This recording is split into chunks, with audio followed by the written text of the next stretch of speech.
પાપ પર્વતમ ગણયિત્વા ન તદીય સદ્ગુણમ અણુમપ્યતુલમ હિ મન્યતે સહજાનંદ ગુરુમ ભજે સદા. બોલો સ્વામિનારાયણ ભગવાનની, શ્રી રાધારમણ દેવની, સર્વાવતારી પરાત્પર ઇષ્ટદેવ ભગવાન સ્વામિનારાયણ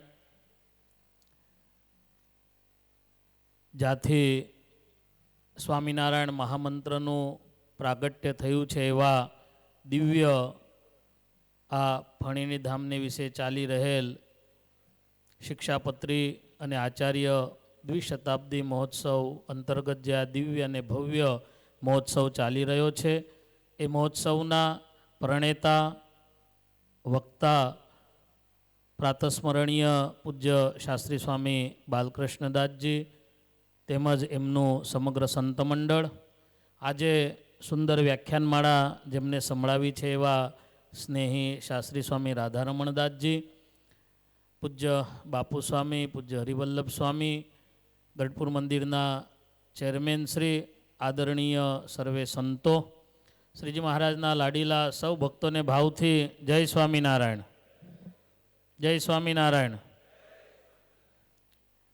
આમ તો ગઢપુરના ચેરમેન સ્વામીએ બધાય સંતો વતી પ્રવચન કર્યું હતું, છતાંય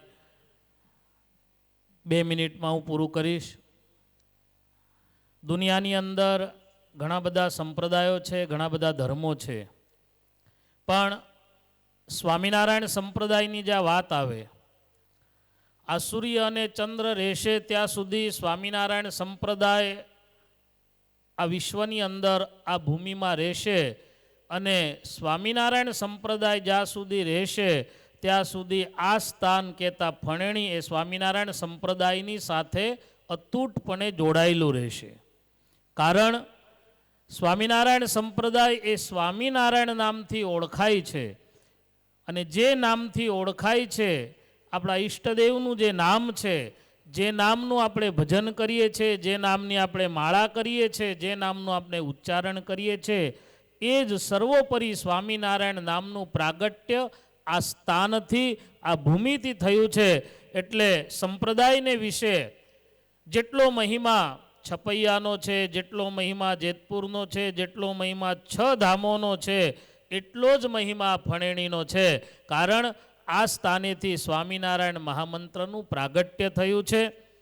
વિશેષ પૂજ્ય સ્વામી દ્વારા આ રાધારમણ દેવ દેશનું આ દિવ્ય અને અદ્ભુત સ્થાન છે. રાધારમણ દેવની કૃપાથી, પૂજ્ય સ્વામીના માધ્યમથી આ સ્થાનનો ખૂબ સારી રીતે વિકાસ થઈ રહ્યો છે. અમે આયાને સીધું જ મંદિર જોવા ગયા, પૂજ્ય બાપુ સ્વામીની સાથે મંદિરને નિહાળી અને સ્વામી એવું બોલ્યા કે સંપ્રદાયની અંદર ઘણા બધા મંદિરો છે, પણ આ મંદિર તૈયાર થશે તે દિવસે આની દિવ્યતા અને ભવ્યતાએ ખ્યાલ આવશે. એટલે આ બહુ સારી રીતે આ મંદિર થઈ રહ્યું છે. પૂજ્ય સ્વામીને લાખ લાખ ધન્યવાદ છે. મારી સાથે વડીલ પૂજ્ય બાપુ સ્વામી વતી અને ખાસ આજે પૂજ્ય નવતમ સ્વામી સત્સંગ મહાસભાના પ્રમુખને હું યાદ કરીશ. સ્વામી અહીંયા વ્યાખ્યાનમાળામાં પધારવાના હતા, પણ આજે 12 જ્યોતિર્લિંગની યાત્રાએ સ્વામી હરિભક્તોની સાથે હોવાથી સ્વામી આવી શક્યા નહીં. સ્વામીએ પણ ખાસ સ્વામીને ખૂબ ખૂબ અભિનંદન આપ્યા છે. સૌ ભક્તોને જય સ્વામિનારાયણ પણ પાઠવ્યા છે.